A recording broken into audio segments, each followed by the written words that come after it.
నమస్తే, welcome to Leo. మనతో ఉన్నారు సీనియర్ జర్నలిస్ట్ కనకదుర్గ వడ్లమణి గారు. మేడం నమస్తే. నమస్తే అండి. మేడం, మేఘాలయకు సంబంధించి హనీమూన్ మర్డర్ అని ఇప్పుడు పెద్ద సంచలనం కింద మారింది. మొత్తానికి ఈ కేసు ఎటు తిరుగుతుంది, ఏంటి అంటే ఏం చెప్తారు?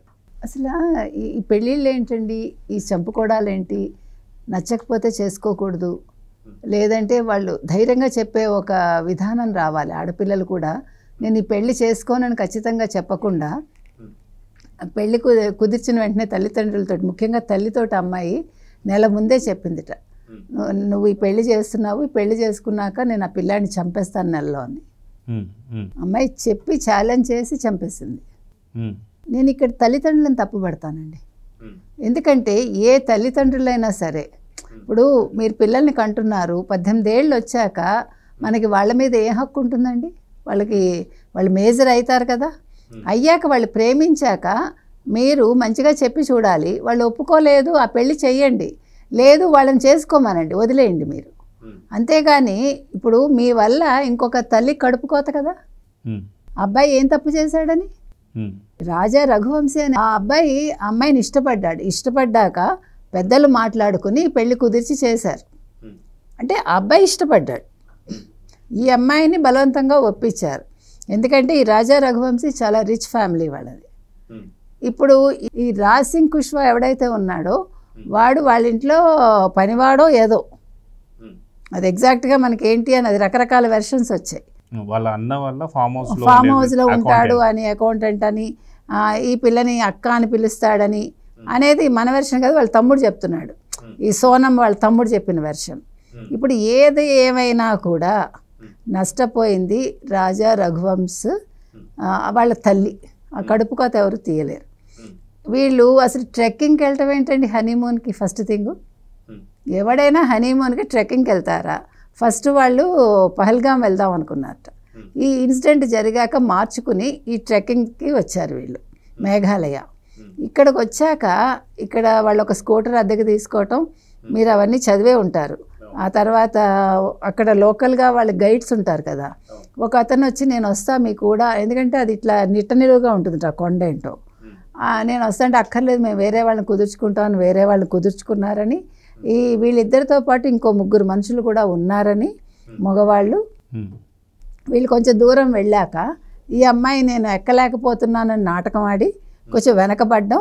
ఆ తర్వాత వాళ్ళు ఒక కొడవల్లాంటి కత్తి తీసుకెళ్ళి ఆ అబ్బాయి తల మీద 2 సార్లు కొట్టి అతన్ని లోయలోకి తోసేశారు.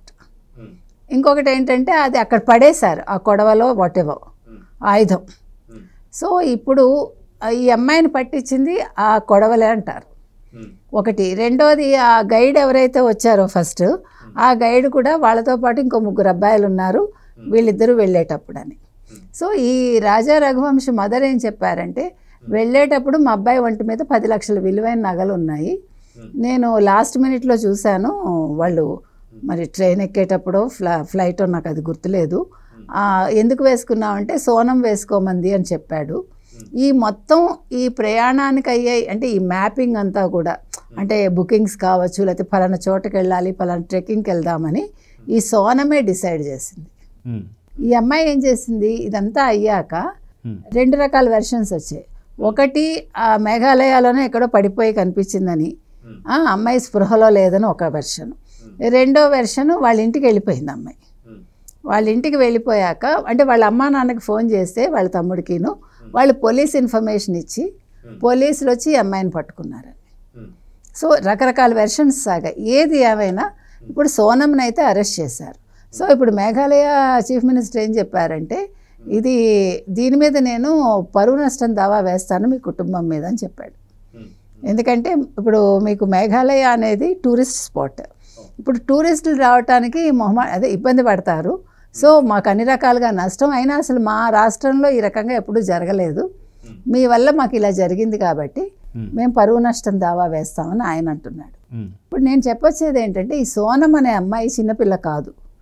ఇప్పుడు నీకు పెళ్లి కుదిరినప్పుడు నీకు ఇష్టం లేకపోతే పెళ్ళయ్యాక నువ్వు ఇంట్లోంచి వెళ్ళిపో మీ ఇంటికి, అంతేగాని అతను చంపే హక్కు నీకెవరు ఇచ్చారు?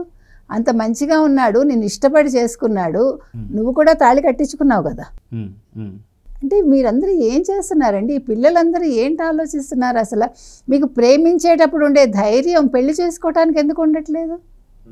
ఫస్ట్ మీరు ప్రేమించేటప్పుడు ఆలోచించుకోండి, నేను ఈ పిల్లాడిని చేసుకోగలనా లేదా, మా ఇంట్లో వాళ్ళు ఒప్పుకుంటారా ఒప్పుకోరా, ఒప్పుకోకపోతే నేను వెళ్ళిపోయి చేసుకోగలనా, నేను చేసుకున్నాక ఈ అబ్బాయి నన్ను పోషిస్తాడా పోషించడా, ముఖ్యంగా ఆర్థికంగా మేము బాగుంటామా చూసుకున్నాక ప్రేమించుకోండి. ప్రేమలన్నీ ఆర్థికంగానే ఉంటాయి అని అంటారు కదా, ప్రజెంట్ సిచ్యువేషన్లో తప్పదండి. ఇప్పుడు మీరు నేను ప్రేమించేశాను, నేను చేసేసుకుంటాను అంటే వాడు చేసుకున్నాక మళ్ళీ అత్తమామల మీద ఆధారపడుతున్నాడు, లేకపోతే భార్య మీద ఆధారపడుతున్నాడు చాలా చోట్ల. So that is not the thing. ప్రేమ అంటే ఏంటండి? ఇచ్చిపుచ్చుకోవడాలే కదా. ఇప్పుడు ఒక మనిషిని మనం ఇష్టపడ్డామంటే జీవితకాలం వ్యక్తితో ఉండాలని కోరుకుంటారు. కోరుకున్నాక నువ్వు ఇవన్నీ ఆలోచించుకుని నేను చేసుకుని బతకగలను, లేకపోతే ఆ పిల్లాడు ధైర్యం ఇవ్వాలి నీకు. ఎప్పుడు కూడా ఒక పిల్లాడిని ప్రేమించాక ఈ ఆడపిల్లలు కోరుకోవాల్సింది ఏంటంటే, ఈ అబ్బాయి ఖచ్చితంగా నన్ను పోషిస్తాడా లేదా, రేపొద్దున మేము కలిసి ఉన్నాక గొడవలు రాకుండా ఉంటుందా ఉండదా, ఫస్ట్ ఇవి చూసుకోవాలండి.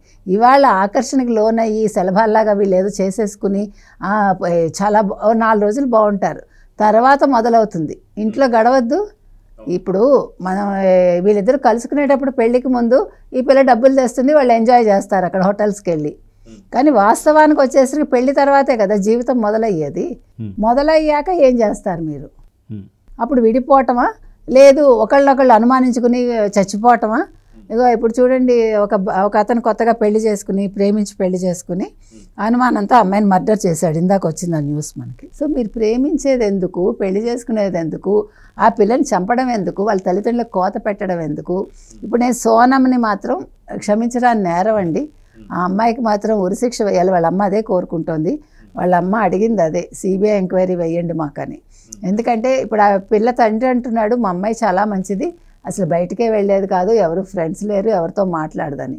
ఎవరు ఫ్రెండ్స్ లేకపోతే ఇంట్లోనే ఉన్నాడు కదా ఆ పిల్లాడు. ఇప్పుడు ఆ పిల్లాడు వచ్చిపోతూ ఉంటేనే కదా పరిచయం అయింది. అంటే నేను అనేది ఇప్పుడు ఎవరి పిల్లలు వాళ్ళకి మంచివాళ్ళండి, అది తల్లిదండ్రులకు ఉంటుంది అట్లాగా. వాళ్ళు చెడ్డవాళ్ళైనా మంచివాళ్ళగానే వాళ్ళకి తోస్తుంది. కానీ ఇక్కడ అది కాదు కదా. ఒక జీవితాన్ని మీరు నాశనం చేశారు, ఒక జీవి లేకుండా చేశారు, ఒక మనిషిని అన్యాయంగా చంపేసింది ఆ పిల్ల. ఇప్పుడు సుపారీ ఎట్లా ఇచ్చిందంటేనండి, ఫస్ట్ ఆ పిల్లాడు వాడెవడో బాయ్ ఫ్రెండ్ ఎవడో ఉన్నాడు కదా, ఆ కుష్వానో ఎవడో, ఆ కుష్వా ఏం చేశాట, నేను చూసుకుంటాను నీకెందుకు అని ఈ కిరాయి రౌడీలు మాట్లాడాట. ఈ పిల్ల ఫస్ట్ 4 లక్షలు ఇస్తానందట. 4 లక్షలు ఇస్తానన్నాక అక్కడికి వెళ్ళారు, వాళ్ళు కొండ మీదకి వెళ్ళారు కదా. వెళ్ళాక ఈవిడ చంపేయమంటే ఆ ముగ్గురు మేము చంపమన్నారట. మేము చంపము, మాకు చంపడానికి ఇష్టం లేదంటే, కాదు మీకు 20 లక్షలు ఇస్తాను చంపేయమందిట. అర్థమైందా మీకు? అంటే ఇంత క్రూయల్టీ ఎందుకు నీకు? అసలు ఒక మనిషి నీకు వద్దనుకున్నప్పుడు నీకు అసలు నువ్వెవరు? అసలు నువ్వు ఒక ప్రాణిని తీసే హక్కు నీకు ఎవరిచ్చారు? నేను అడిగేది అది. ఆ తల్లి ఎంత వేదన పడుతుందండి. కొండ ఎక్కే ముందు కూడా ఆవిడ ఫోన్ చేసింది అత్తగారు ఫోన్ చేసి ఎక్కడున్నారంటే, ఇట్లా మేము కొండ దగ్గర ఉన్నాము, ఎక్కుతాం మేము, సిగ్నల్ ఉండకపోవచ్చు అంటే, అత్తగారు మీరు ఇవాళ ఉపవాసం ఉండాలని చెప్పిందిట. అంటే ఉపవాసం ఉంటున్నాం అని చెప్పింది ఈ అమ్మాయి. అంటే ఇవన్నీ కూడా వాళ్ళ కాన్వర్జేషన్ నేను చెప్తున్నా. ఇంకా తర్వాత సెల్ ఫోన్ సిగ్నల్స్ లేవు. ఇప్పుడు తర్వాత ఇప్పుడు పోలీసులు అమ్మాయి దగ్గర ఫోన్ అంతా స్వాధీనం చేసుకుని చూస్తే అందులో చాలా రకరకాల వాళ్ళకి అమ్మాయి కాల్ చేసింది. అందులో ఈ కుష్వా కూడా ఉన్నాడు. కుష్వా అయితే ఇక్కడ విషయం ఏంటంటే, కుష్వా వీళ్ళతో వెళ్ళలేదు, వాడు ఇక్కడుండి మానిటర్ చేశాడు మొత్తం. ఈ మర్డర్ మానిటర్ చేసింది కుష్వా, డబ్బులు ఇస్తా అన్నది ఈ అమ్మాయి. సో ఇప్పుడు అల్టిమేట్గా ఏం జరిగింది, వీడు ఇంకొక పెద్ద విషయం ఏంటంటే, ఈ కుష్వా ఎలాంటి వాడో మీకు చెప్తున్నా.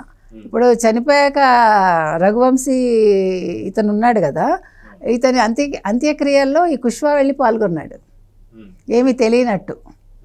అక్కడ బాధ వ్యక్తం చేసి పాల్గొని వచ్చాడు. అంటే అసలు వీళ్ళు ఎంత కరడుగట్టిన నేరస్తులో మీకు చెప్తున్నా. ఆ అమ్మాయి ఏమో అక్కడ నాకేమీ తెలియదు, నేనేమీ చేయలేదని అక్కడ నాటకాలు ఆ అమ్మాయి ఆడుతోంది. ఆఖరికి పోలీసుల ముందు లొంగిపోయింది అమ్మాయి, నేనే చేయించాను అని. ఆ ముగ్గురిని కూడా పట్టుకున్నట్టున్నారు. సో ఇలా ఉన్నాయండి కథలు. నేను అనేది ఏంటంటే, ఈ రోజుల్లో అబ్బాయిలు పెళ్లి చేసుకోవడానికి భయపడుతున్నారు. నిజంగా చెప్తున్నా, ఇలాంటి అమ్మాయిల్లో మీరు ఈ మధ్యన చూస్తే కనుకైతే ఒక క్రూయల్టీ, అది ఒక మనస్తత్వం మారిపోతుంది, ఆ సున్నితత్వం పోతోంది అమ్మాయిల్లో. మనం ఎన్ని కేసులు వింటున్నామండి ఈ మధ్యకాలంలో. అసలు మొన్న ఇంకొకటి ఎంత దారుణం అంటే మీకు చెప్తే కూడా జుగుప్సగా ఉంటుంది, మనకి కడుపులోంచి బెంగొచ్చేస్తుంది. అసలు ఒక తల్లి అంత కిరాతకంగా ఉండగలదా? అసలు మీకు చెప్తే కూడా మీరు భరించలేరు. ఎందుకు ఇట్లా తయారవుతున్నారు ఆడవాళ్ళు? ఏంటి కావాలి అంటే పదవి, రాజకీయాలు, డబ్బు, విచ్చలవిడిగా తిరగడం, ఇదే నా జీవితం. ఒక కుటుంబ విలువలు ఇవేం అక్కర్లేదండి. ఇప్పుడు పెళ్ళి అనేది ఇద్దరు మనుషుల మధ్య ఒక బంధం అది కలిగిస్తుంది. పెళ్ళి వద్దు అనుకున్నప్పుడు మీరందరూ చిన్నపిల్లలు కాదు కదా, చేసుకోకండి.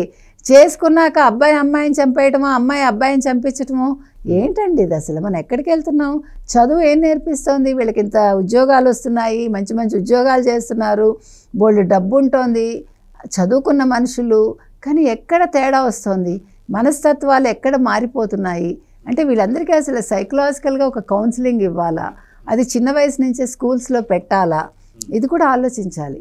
అంటే సైకాలజీ అనేది ఇప్పుడు ఏ రకంగా మారుతోంది? మనిషికి ఎప్పుడైతే వాళ్ళ ఏమనాలి జీవన విధానంలో మార్పులు వచ్చాయో, ఎప్పుడైతే వీళ్ళకి డబ్బులు ఎక్కువైపోయాయో, మీరు చూస్తే కనుక అయితే వీళ్ళు బాగా డబ్బులు ఖర్చు పెట్టడం, విలాసాలకు అలవాటు పడడం, రకరకాలు. అంటే అందరూ అలా ఉన్నారని కాదు, మారిపోతున్నాయి. ఇప్పుడు వాల్యూస్ కూడా మారిపోయాయి. తల్లులు కూడా పిల్లలు ఏం చేసినా ఒప్పుకుంటున్నారు, తండ్రులు కూడా ఒప్పుకుంటున్నారు. నో లెట్ దెమ్ ఎంజాయ్, ఇప్పుడే కదా వాళ్ళు ఎంజాయ్ చేయాలి అనే ఒక ధోరణి ప్రబలింది. కానీ ఎక్కడ పిల్లల్ని పట్టుకోవాలో అక్కడ పట్టుకోవట్లా. ఇంకొకటండి, పిల్లలు చెడిపోవటానికి రకరకాల రీజన్స్ కూడా ఉన్నాయి. అంటే వాళ్ళు ఒంటరిగా అయిపోవటానికో, లేదు ఎవరినో ప్రేమించటానికో, లేదు ఈ రకంగా మారిపోవటానికో మానసికంగా. అంటే తల్లిదండ్రులు ఉద్యోగస్తులు అయితే పిల్లలు ఒక రకంగా ఉంటున్నారు, తల్లులు ఇంట్లో ఉండి పట్టుకున్నా కూడా పిల్లలు మరీ కఠినంగా ఉన్నా వాళ్ళు ఒక రకంగా తయారవుతున్నారు. సో ఎప్పుడైతే ఉమ్మడి కుటుంబాలు లేకుండా అయిపోయాయో జీవితాలు విచ్ఛిన్నం అయిపోతున్నాయి ఒక రకంగా. అంటే మనలో ఒక పేషెన్స్ తగ్గిపోయింది చెప్పాలంటే, తల్లిదండ్రుల్లో కావచ్చు, పిల్లల్లో కావచ్చు. ప్రతిదీ కూడా ఇమీడియట్గా అయిపోవాలి అంతే, వేచి చూసే ధోరణి లేదు. మనం లేదు ఇలా కాదు, మనం పెద్దవాళ్ళతో ఇలా ఉండాలని చెప్పేవాళ్ళు లేరు. ఎందుకంటే తల్లిదండ్రులు అలాగే ఉంటున్నారు, వాళ్ళ ముందే దెబ్బలాడుకోవడాలు, వాళ్ళ ముందే అన్నీను. సో ఈ దూరాలు అనేవి పెరిగిపోయాయండి మానసికంగా. ఇవన్నీ కూడా వీటికి కారణం అవుతున్నాయేమో.